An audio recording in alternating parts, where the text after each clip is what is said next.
Hey, there you are. Hey guys, welcome to Gregsbeerreviews today. Let's go see what's in the fridge today.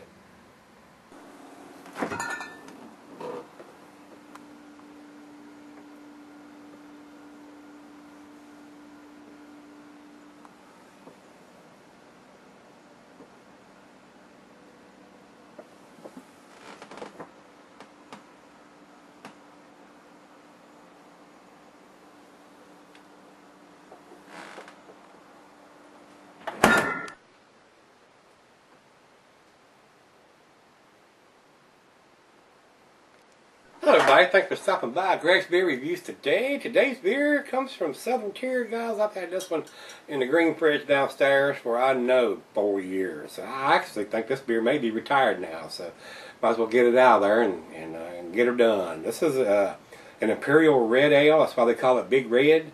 9% alcohol by volume, 2-row pale malt, caramel malt, chocolate malt. Kettle hops are Hallertau Magnum and Hallertau Tradition. Dry hop is Hallertau Pearl and Hallertau Magnum.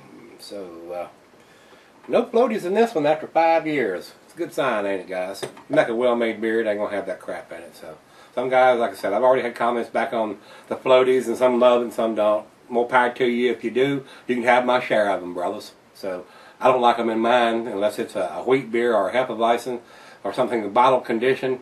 I don't need that gray matter floating around in it. So, that's all I got to say. It's just my opinion. That's me. That's the way it is. This one is from Southern Tier. Like I said, they're out of Lakewood, New York. American Amber / Red Ale. And like I said here, Beer Advocate says it's retired, no longer being brewed. The food prank of this one: cheese is a sharp blue cheddar. The meat is beef, poultry, and fish. The glassware is a pint Beckerstein tumbler mug Seidel. I got the pint glass for this one today, guys. And it's 9%, so it will sell her. The only thing is, if they're meaning for this to be hop forward, they will subside and fade over time, guys. So, without further ado, let's get the cap off of this old fella and see what he's about. That's it. I have had this for quite a while. I'm sure at least 4 years, if not 5. Oh, look at it foaming out the top there. It wants to come alive.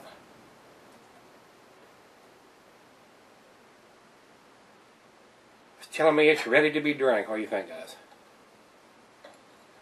Alright, into the glass it goes, over into the light, very clear.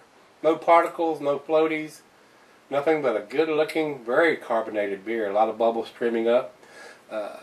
Looks very good in the glass. Very much, not quite too, to me it doesn't look like it's into the red ale. It looks more like an amber. It's a deep amber color. So, I'm not getting the red tints. Not so much as some of the other reds. So, let's get a nose on it.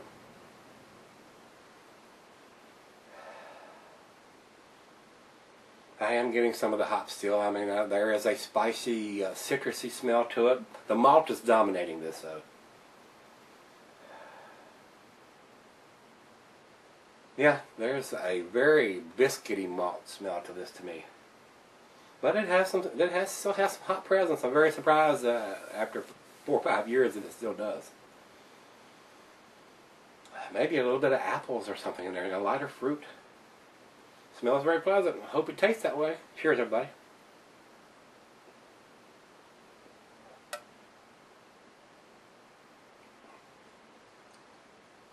Very sweet. Very pleasant. Not getting much. There's a little bit of alcohol there, but I believe it's mellowed out quite a bit.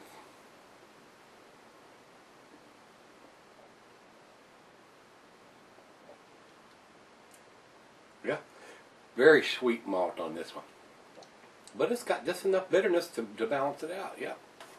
This is pretty tasty. It has cellared very well. Try it out of the fridge, 40 degrees. We're going to let it warm up. See if it changes any. We'll come back and we'll do the final chug on this one. Stick around. Alright guys, I'm back. Got just a little left here. The other half of this, when we poured it in her glass, had a little more cloudiness to it than what I poured here. So that's the thing about these big bottles. When you pour the first half of it, they get clear, and you pour the second half, they're a little cloudy. It didn't have any sediment that I can tell. Nothing major in the bottom of the bottle. Just a slight coating back there. But it didn't change the taste of the press because I tasted hers, and it's still pretty much the same. Big malty taste on this one. Just a little bit of citrusy notes since I've had it so long. It probably was a lot more prevalent when it was fresher than it is now after 4 or 5 years. And a little bit of floral notes in there too. But the biggest thing here is the big biscuity malt as far as I'm concerned. But it's pretty tasty. Just a slight hint of the alcohol now that's warmed up a little bit, but definitely doesn't taste like a 9% to me anyway. So let's mellow it out considerably as far as I'm concerned. In my opinion though, this is just my opinion. How about you guys?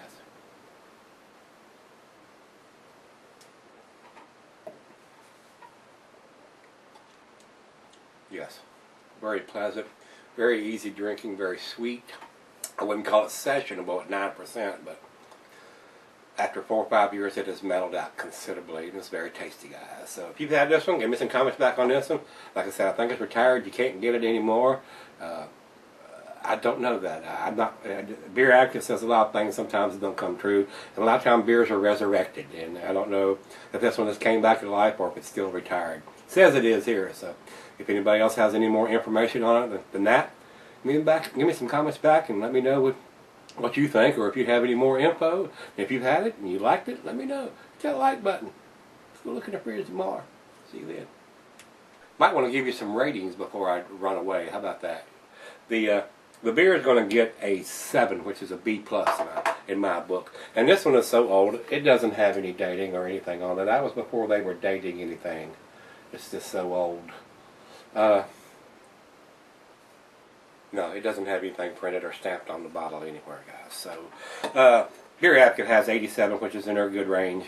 And Rate Beer has 94 overall and 71 in the style.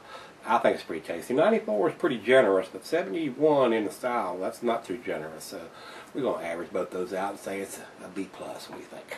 So yeah, we're going to stick with the 7 B+. So give me some comments back on this, and if you had it, liked it, didn't like it, see y'all tomorrow.